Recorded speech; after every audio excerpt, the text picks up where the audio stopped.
ابتدا اس اللہ کے نام سے جو بڑا مہربان اور نہایت رحم کرنے والا ہے۔ ایک شکاری نے بڑی ترکیبوں اور مشکل کے ساتھ ایک نادر اور خوبصورت چڑیا پکڑی۔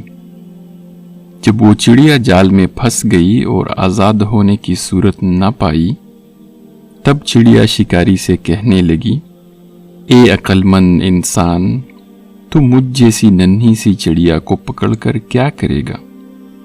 اگر تو مجھے ذبح کرے گا تو میرا ذرا سا گوشت اور گنتی کی چند نرم و نازک ہڈیوں سے تیرا کیا بنے گا؟ مجھے فروخت کر کے بھلا تجھے کتنا مال ملے گا؟ میری بات سن، اگر تو مجھے آزاد کرے گا تو میں تجھے 3 ایسی بیش بہا نصیحتیں کروں گی جو ہمیشہ تیرے کام آئیں گی۔ ان میں سے پہلی نصیحت تیرے ہاتھ پر بیٹھ کر کروں گی۔ وہ نصیحت ایسی ہوگی جسے سن کر تیرا خون بڑھ جائے گا۔ دوسری نصیحت دیوار پر بیٹھ کر کروں گی جو اعلیٰ درجے کی ہوگی۔ تیسری نصیحت درخت کی شاخ پر بیٹھ کر کروں گی، اس لیے تیری دانائی، جوامردی اور دور اندیشی کا تقاضا یہی ہے کہ تو مجھے آزاد کر دے۔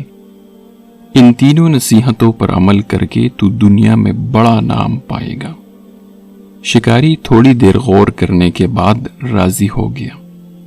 چڑیا اڑ کر شکاری کے ہاتھ پر آ بیٹھی۔ پہلی نصیحت یہ ہے کہ ناممکن بات خواہ کیسا ہی شخص کرے، اس پر یقین نہ کرو۔ یہ کہہ کر چڑیا پھر سے اڑی اور دیوار پر جا بیٹھی۔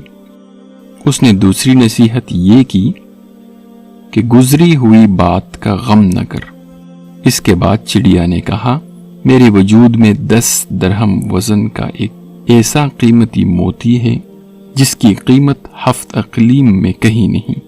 یہ موتی پا کر تو اور تیرے اولاد عیش و عشرت سے زندگی بسر کرتے، مگر افسوس کہ تو نے مجھے آزاد کر کے یہ بیش بہا موتی ہاتھ سے کھو دیا۔ یہ تحفہ تیرے مقدر میں نہ تھا۔ اتنا سننا تھا کہ شکاری رونے، چلانے اور ماتم کرنے لگا جیسے اس کا کوئی عزیز مر گیا ہو۔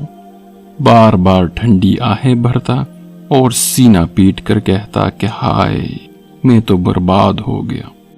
مجھ بے وقوف نے ایسی نادر چڑیا کو کیوں آزاد کر دیا؟ ننھی سی جان نے مجھے ہتھیلی میں جنت کی جھلک دکھلا کر لوٹ لیا۔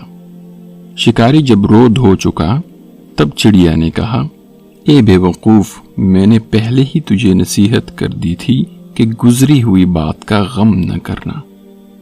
جب یہ بات ہو گئی، دوسرا چڑیا نے کہا، ارے نادان، تو نے میری پہلی بات غور سے نہیں سنی تھی۔